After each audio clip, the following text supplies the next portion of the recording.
First of all, Pierre, could you tell me about your organisation that forms part of RESOU Klima Mali? Okay, thank you.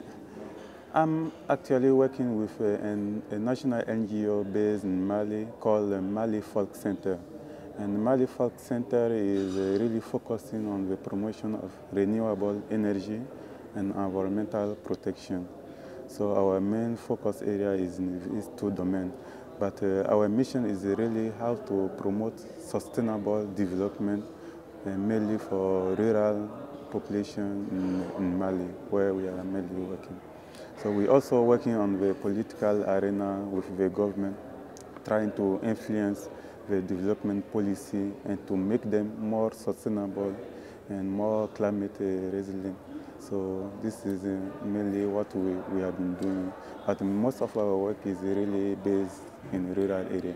So your organisation was founded quite some time ago now. Yes. When did you realise that renewable energy would be so important for Mali? Solar energy could be used to meet the energy demand for most of the need, for cooking purpose and also for lighting, and for the rural population who are in some small villages, about 500 inhabitants, so it's not economically viable to extend the grid to those villages. So renewable energy could be used in a small decentralized system to meet their demand. And so we're really using that renewable energy to try to promote income generation activity for the population. For example, we installed a lot of solar charging battery system, which enable the population to charge their battery and to get access to communication system.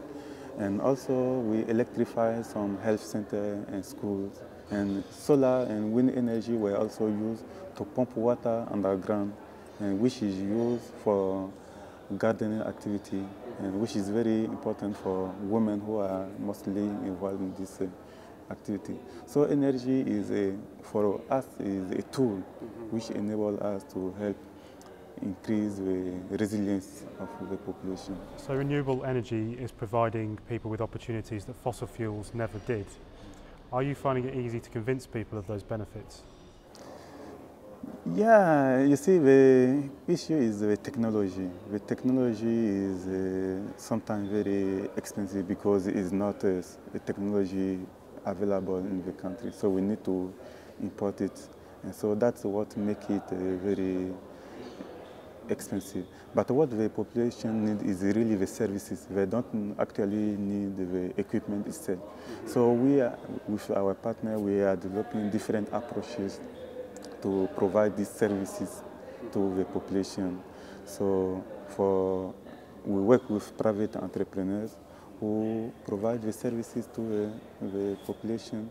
So we assist local technicians who have really some good ideas. We think that renewable energy, even though they are expensive, can be deployed massively in Mali. So we are promoting some kind of microcredit system to allow the people to get access to these equipment by paying some installment. When we take, for example, the kerosene, they spend a lot of money paying kerosene for lighting.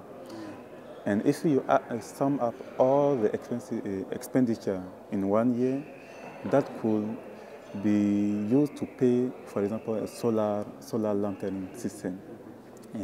But they cannot afford just paying, for example, a $50 US at once.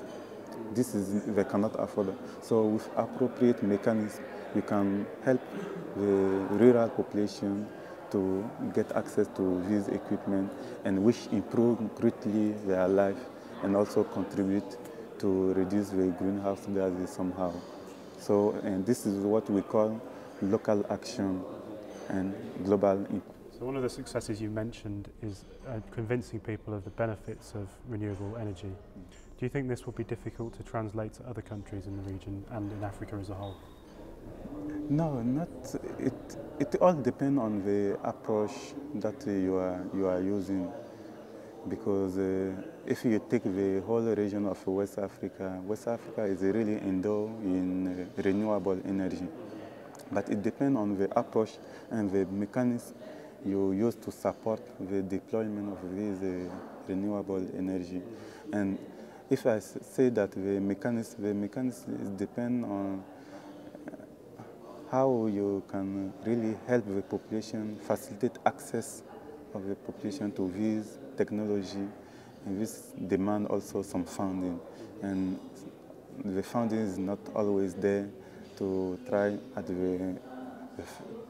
to promote this renewable energy in the pilot phase, because we believe that the enterprise and renewable energy can be promoted in the different regions on a commercial basis, but it needs in the first time a kind of approach to facilitate the penetration of the market.